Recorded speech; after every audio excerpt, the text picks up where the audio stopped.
What if I told you that one of Israel's greatest wars wasn't led by a king, but by a woman? What if the voice that commanded armies wasn't a soldier's, but a prophetess's?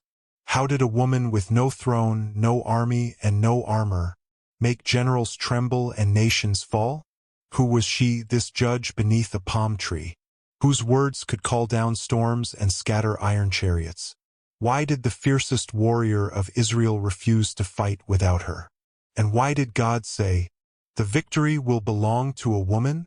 This isn't just history. It's a divine rebellion, a story where faith overthrew fear, where prophecy became a weapon, and a woman's voice became Israel's salvation. Before kings ruled, before crowns shone in gold, there was Deborah, the prophetess who made heaven fight for her people. If you're ready to uncover the forgotten power, the hidden prophecy, and the true story of Israel's warrior woman, then stay tuned and subscribe for more untold Bible stories that history tried to bury. For 20 long years, Israel had lived beneath the iron fist of King Jabin of Canaan. His commander, Sisera, ruled the northern plains with chariots of iron that thundered across the land, leaving the Israelites broken and fearful. Villages were burned, highways deserted, and farmers hid their harvests in caves. The once proud tribes of Israel were scattered, each family struggling to survive under the humiliation of bondage. The priests were silent, the elders weary, and the people no longer believed help would come. In the hill country of Ephraim, beneath a lone palm tree, a woman sat in prayer. Her eyes were closed, lips moving in quiet communion with heaven. Her name was Deborah, daughter of Lapidoth, a name meaning flames. And indeed, a quiet flame burned within her spirit. Her husband worked as a craftsman, forging lamps and tools, while she devoted herself to the service of the Lord. It was here, under the palm of Deborah, that she judged the people, settling disputes, comforting widows, and rekindling faith among those who came broken and afraid. While others saw only oppression, Deborah saw a spiritual decay that wounded Israel more than Sisera's armies ever could. The people had forgotten their covenant.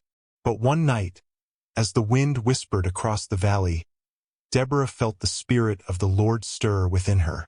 The silence of heaven broke, and she heard the unmistakable voice of God calling her to lead his people once more. The dawn was pale and cold when Deborah rose from her mat. The word she had received from heaven pressed heavily upon her chest. She looked toward the horizon, where Mount Tabor pierced the sky like a silent sentinel. There, the Lord would deliver Sisera into her hand. But the task was greater than her alone. She would need a warrior, one chosen by God, not by strength, but by obedience. She summoned her servant and sent a message northward to Barak, son of Abinoam, a respected commander from Kadesh in Naphtali.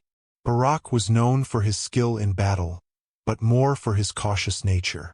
When he received Deborah's call, he came at once, arriving at the foot of the palm tree where she sat. "Thus says the Lord, the God of Israel," Deborah declared, her tone calm but firm. "Go, gather 10,000 men from Naphtali and Zebulun, and lead them to Mount Tabor. For I will draw out Sisera, the commander of Jabin's army, to you with his chariots and his multitude, and I will deliver him into your hand." Barak bowed his head, torn between reverence and fear. "If you will go with me," he said slowly, "then I will go. But if you will not go with me, I will not go." Deborah's eyes did not waver.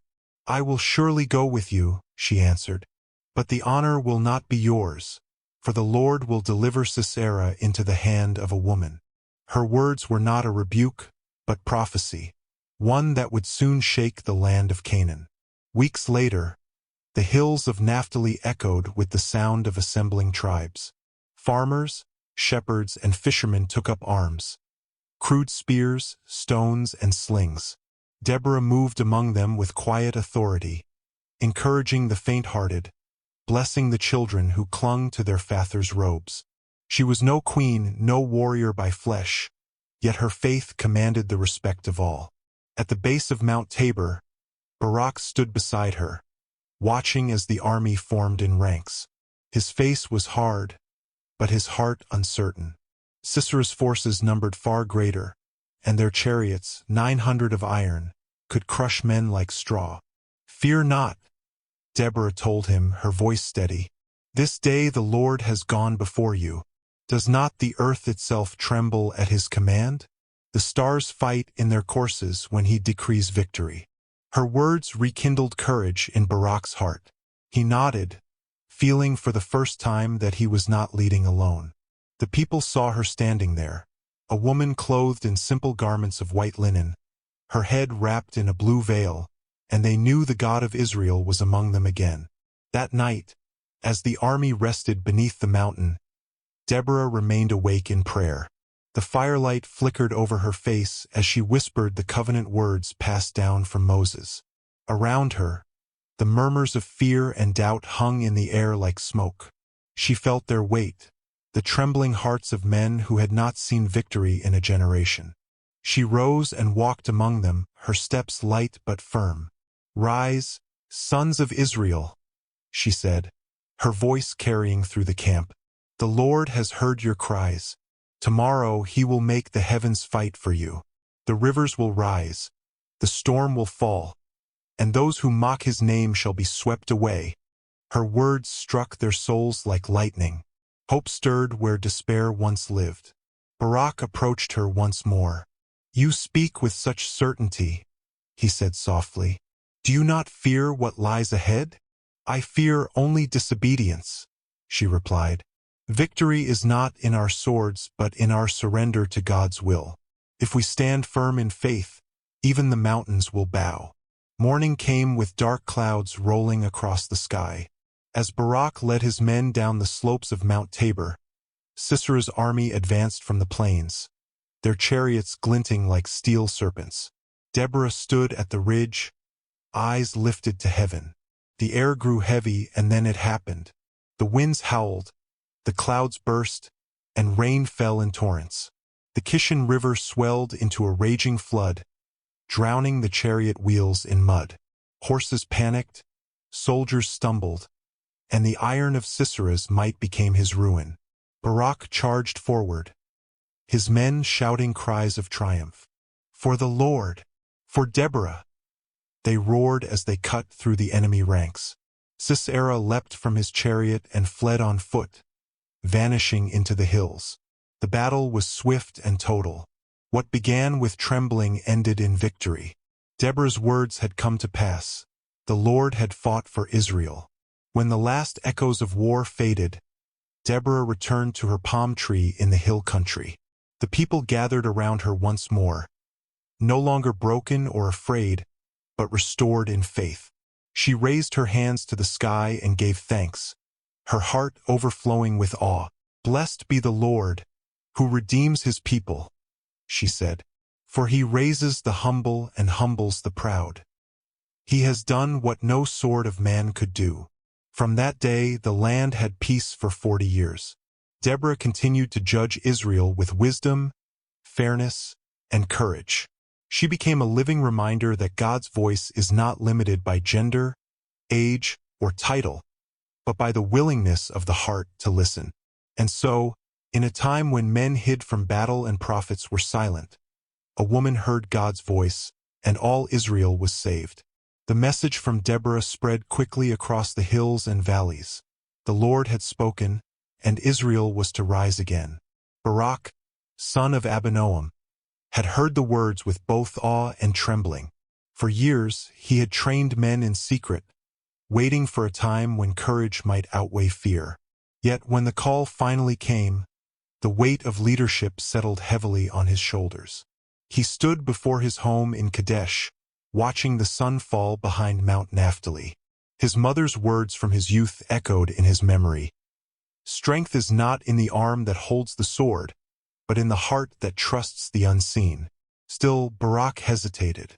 Facing Sisera meant facing near-certain death. His army was untrained, his weapons few, and his people weary from generations of oppression. But the thought of Deborah, a woman standing beneath her palm, unafraid to speak the word of God before the entire nation, stirred something within him. That night, Barak fell to his knees and whispered, "If you are truly with us, then make my heart steadfast. Give me faith like hers." By dawn, his decision was made. He gathered his men and set out for the hill country of Ephraim to stand before the prophetess. The journey to Ephraim was long, marked by dust and silence. Barak's company arrived at Deborah's dwelling by noon, where the great palm tree cast its shade over a growing crowd. Men, women, and elders had gathered, not out of curiosity, but conviction. For once Israel had hope. Deborah sat among them, her posture calm, her presence commanding without pride. When she saw Barak approach, she rose to meet him.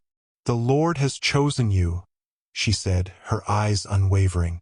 "You will lead 10,000 men from Naphtali and Zebulun to Mount Tabor. There, he will draw Sisera to you, and deliver him into your hand." Barak bowed low, yet his voice trembled. "If you go with me, I will go. But if you will not go with me, I cannot face them alone." Deborah regarded him with quiet understanding. "I will go," she replied. "But know this, the honor of the victory will not be yours. The Lord will give Sisera into the hands of a woman." Her tone carried no reproach, only the certainty of divine decree. Barak accepted her words with a heavy heart, yet a strange peace filled him. If the prophetess would stand beside him, then the Lord himself must be near. Within days the call went out to the tribes.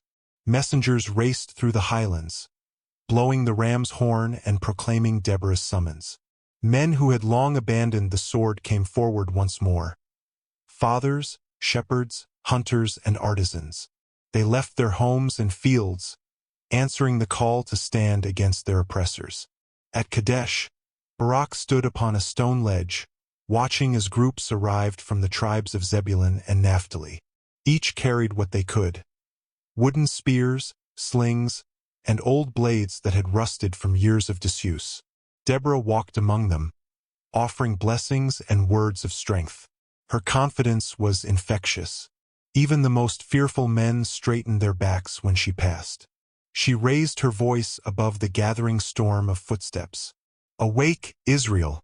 Rise from your dust. The Lord has gone before you, and the heavens prepare his chariot of victory."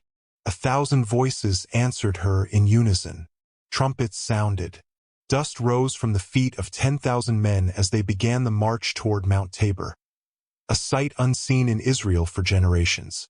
Far to the north, in Harosheth of the Gentiles, word reached Sisera that Israel's tribes were assembling. He laughed, a hard, cruel laugh that echoed through his camp. "A woman leads them?"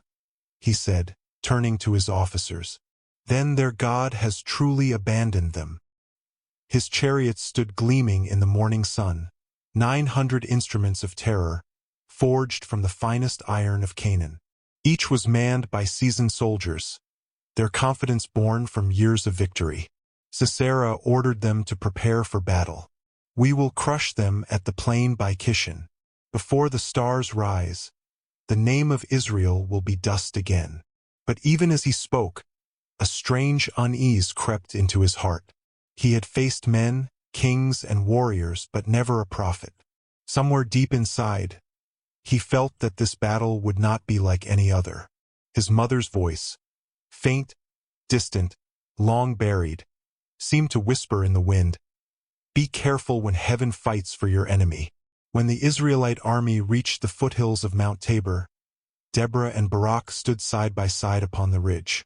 Below them, the plains of Esdraelon stretched wide and open, gleaming under the afternoon light. The Kishon River wound through the valley like a silver thread, calm and deceptively gentle. Barak studied the land, calculating where Sisera's chariots would move. "If they meet us here," he said quietly, "their wheels will roll swift across the plain. We cannot match their speed." Deborah turned her gaze toward the heavens. "The Lord has chosen this ground," she said. "When he commands the storm, iron will sink like stone. Trust his word more than your eyes, Barak." Her faith baffled and humbled him. She stood small in stature yet carried an authority that no crown could rival. That night, as the campfires burned, Deborah moved through the ranks, praying over each company. Her presence calmed their spirits like a mother before battle. Barak watched in silence, realizing that this was not merely a war of swords. It was a war of faith. Before dawn, a deep stillness fell over the mountain. The army gathered at Deborah's command. She stood upon a rock, the wind lifting her blue veil, her eyes fixed toward the east where light began to rise. Barak stood beside her, armored and resolute. His doubts burned away in the fires of conviction. "Today," Deborah said, "the Lord delivers Sisera into your hand. This is not the battle of men. It is the day of the Almighty. Go, for the Lord goes before you." Barak raised his sword high, and a great shout erupted from the army. The sound rolled through the valleys like thunder. They descended from Mount Tabor, 10,000 strong, hearts ablaze with faith. From a distance, Sisera's scouts spotted the movement and raced to alert their commander. The plains trembled as the Canaanite chariots began to roll, the clash between heaven and earth drawing near. And as the first drops of rain touched the soil, Deborah lifted her face toward the sky, whispering, "The time has come, O Lord. Let Israel know you still reign."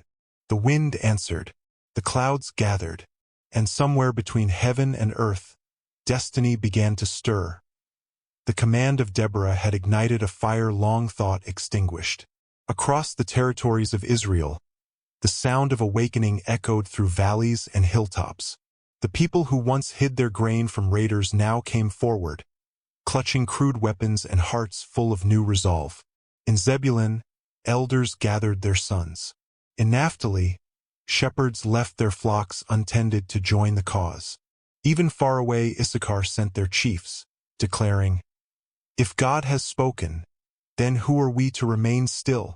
Deborah's messengers carried her words like arrows of light, words that pierced doubt and called forth courage.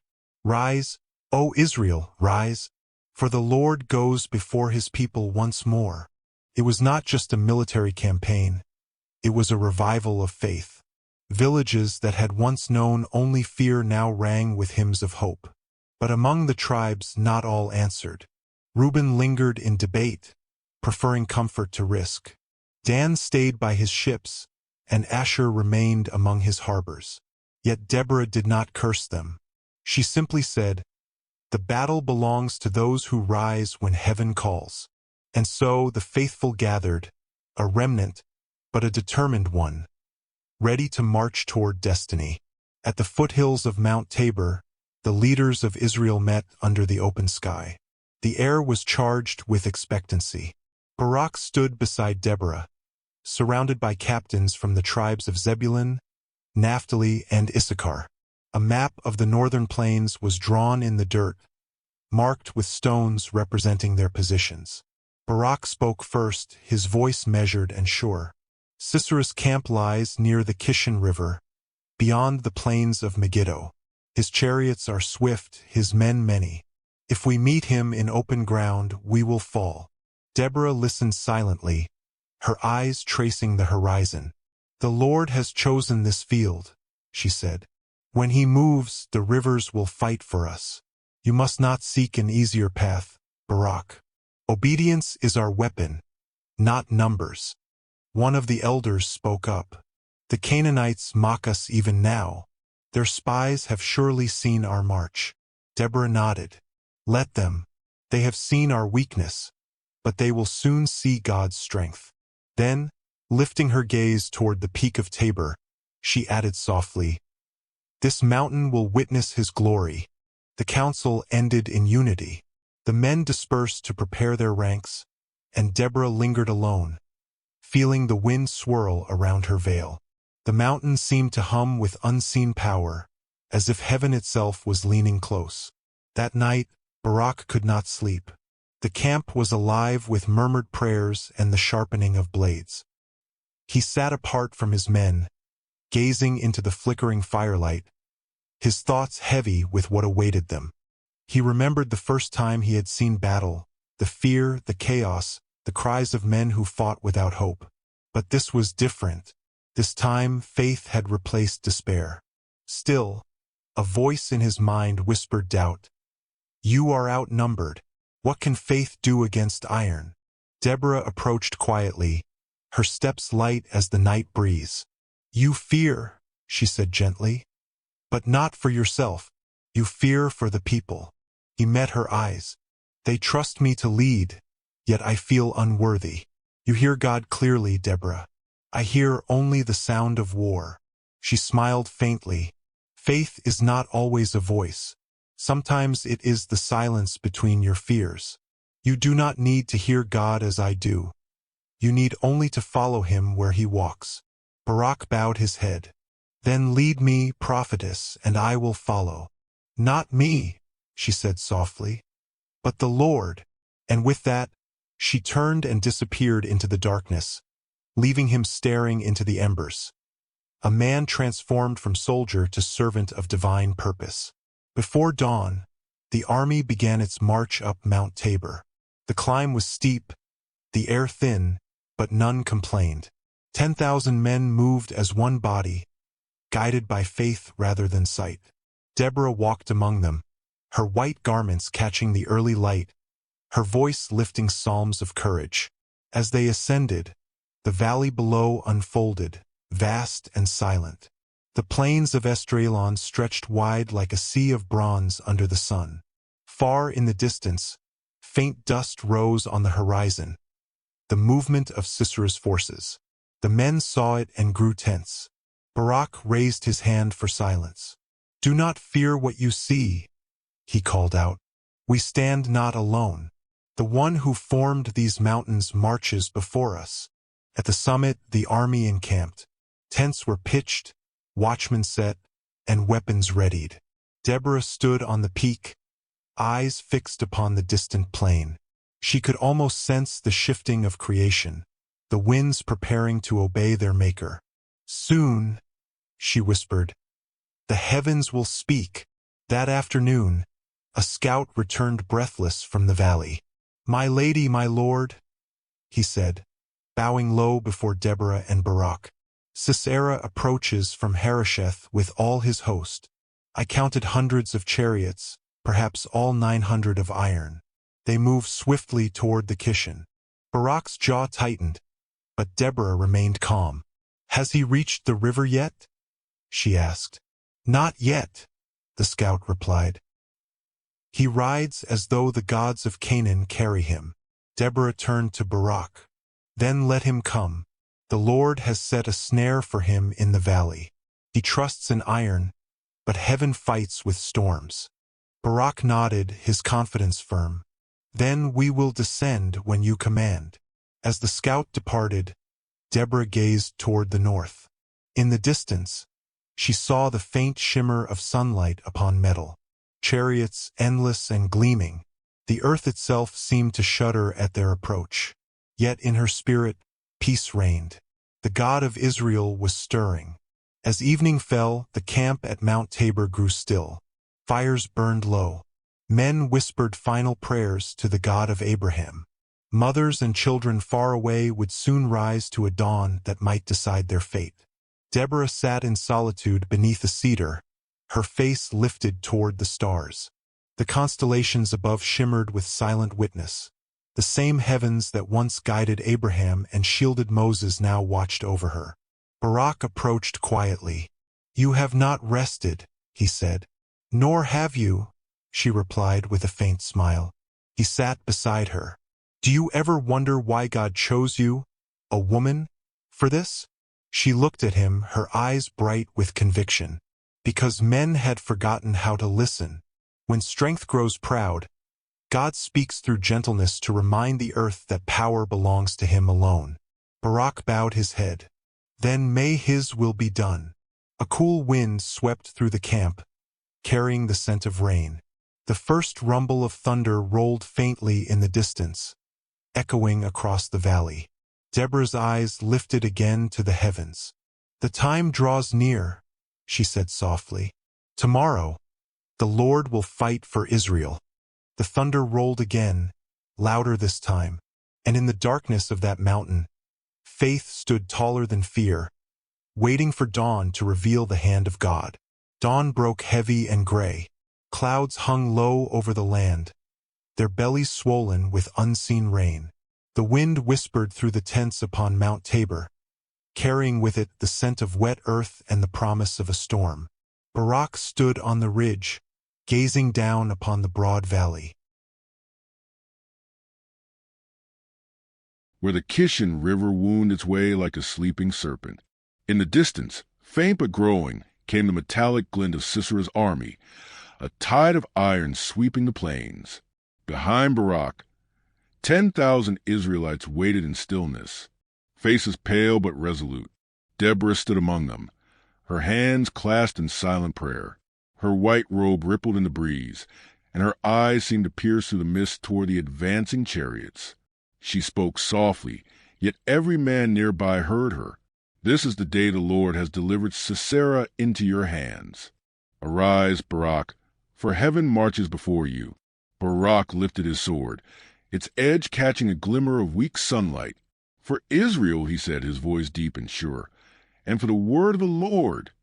A thunderclap rolled across the sky as the army descended from the mountain, step by step, heartbeat by heartbeat, toward the waiting plain. Sisera rode at the front of his army, his armor gleaming beneath the gray sky. 900 chariots lined behind him, their iron wheels cutting grooves into the soil. His banner, a crimson falcon, fluttered above the mass of men and horses. He smiled grimly as he saw the Israelites approaching from the hills. They come down from their mountain to die, he muttered. To his captains he shouted, drive them back, grind them beneath your wheels. Show them the power of Canaan. Whips cracked, the chariots lurched forward, horses neighing wildly as the army of Sisera surged ahead. The sound was deafening, a storm of hooves and wheels, a flood of metal devouring the ground. Barak's men formed ranks, shields lifted, waiting for the onslaught. For a moment, fear gripped them. The earth shook beneath the thunder of the chariots. But Deborah's voice rang out from behind them. Do not fear the noise of men. The voice of God is greater. Then the heavens opened. The first drops fell like warning tears upon the battlefield. Then the rain came, fierce, relentless, unstoppable. The wind howled through the valley, bending trees and tearing at tents. Lightning cracked across the sky, splitting clouds into sheets of silver fire. The Kishon River, calm at dawn, swelled into a raging torrent as the downpour turned plains into mud. Sisera's chariots, symbols of his invincibility, suddenly became his prison. Wheels sank into the mire. Horses stumbled and fell, neighing in terror. Soldiers shouted in confusion as the very ground betrayed them. Barak saw the moment and raised his sword high. Now, Israel, the Lord fights for us. Strike. The Israelites charged down the slope like a flood unleashed. Mud splattered, rain blinded, but faith propelled them forward. The sound of clashing steel and cries of war filled the air. Deborah stood atop the ridge, rain cascading down her face, unmoved by the storm. Her arms were lifted toward heaven.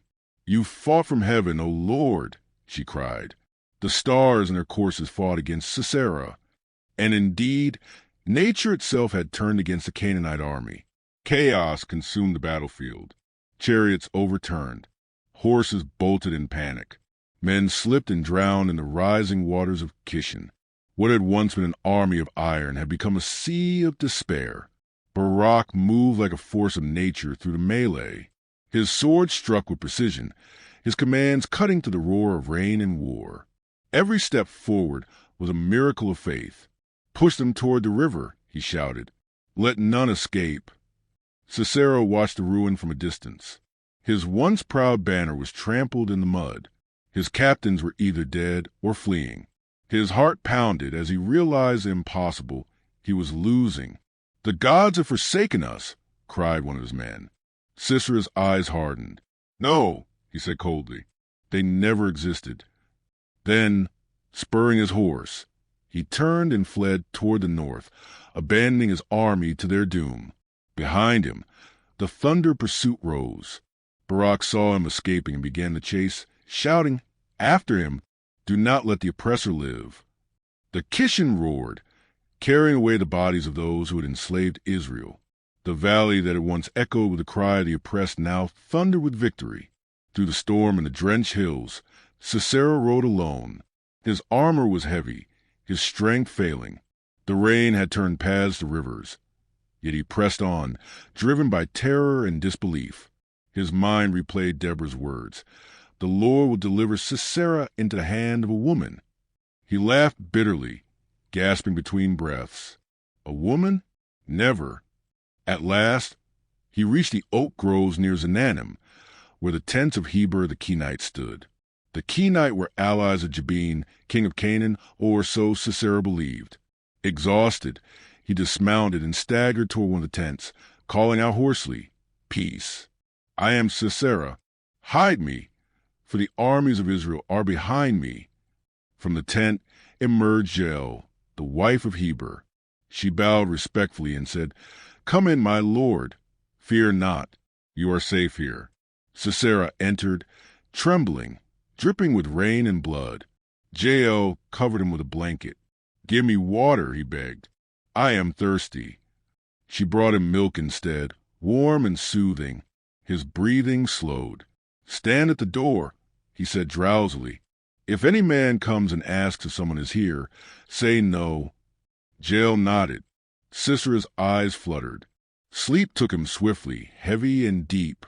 Outside, the rain eased to a soft drizzle. The earth, which had raged in judgment, now waited in silence. Moments passed like whispers of eternity. Jael stood over the sleeping man, her expression unreadable. She remembered the stories of Deborah, the woman who had risen to free Israel. She remembered, too, how the Canaanites had trampled her people under cruel command. Now the commander himself lay helpless at her feet. She moved quietly, her hand steady.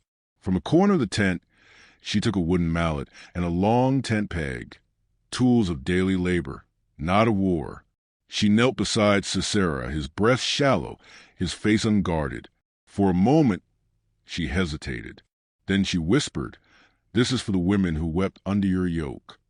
With one strike, swift and final, the peg drove through his temple into the ground. Sisera convulsed once, and was still. Outside, thunder rumbled one last time across the valley, as if heaven itself bore witness. When Barak finally arrived, pursuing his fleeing enemy, Jael stepped out to meet him. "Come," she said calmly. "I will show you the man you seek." Barak entered the tent and froze. The great Sisera, commander of iron chariots, terror of Israel, lay dead at the hand of a woman. Deborah's prophecy was fulfilled. The battle of Kishon was ended not by sword nor spear, but by faith, the faith of two women who listened when others doubted. And as the sun broke through clouds for the first time in days, its light fell upon the valley of Kishon, a valley cleansed by rain, redeemed by obedience, and forever marked by the justice of God. Morning broke over the valley of Kishon in golden silence. The storm had passed, leaving the earth washed clean. Broken chariots lay half buried in the mud, their once terrifying iron wheels now rusting in defeat. The river murmured softly, carrying away the last remnants of war.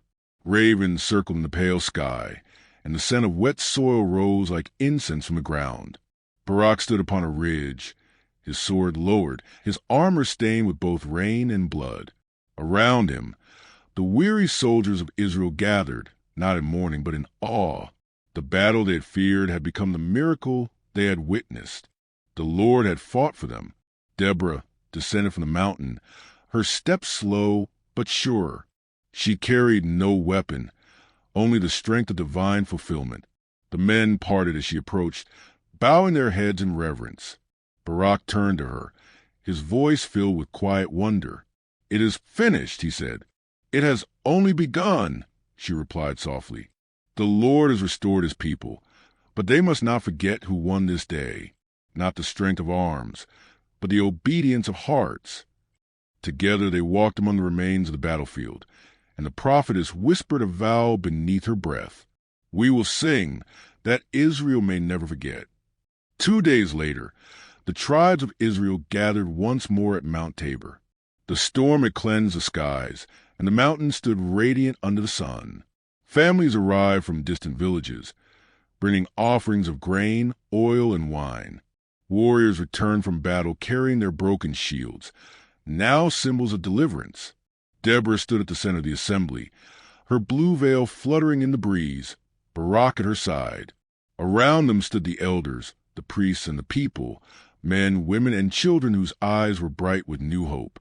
She raised her hand, and a hush fell upon the crowd. "Hear, O Israel," she called.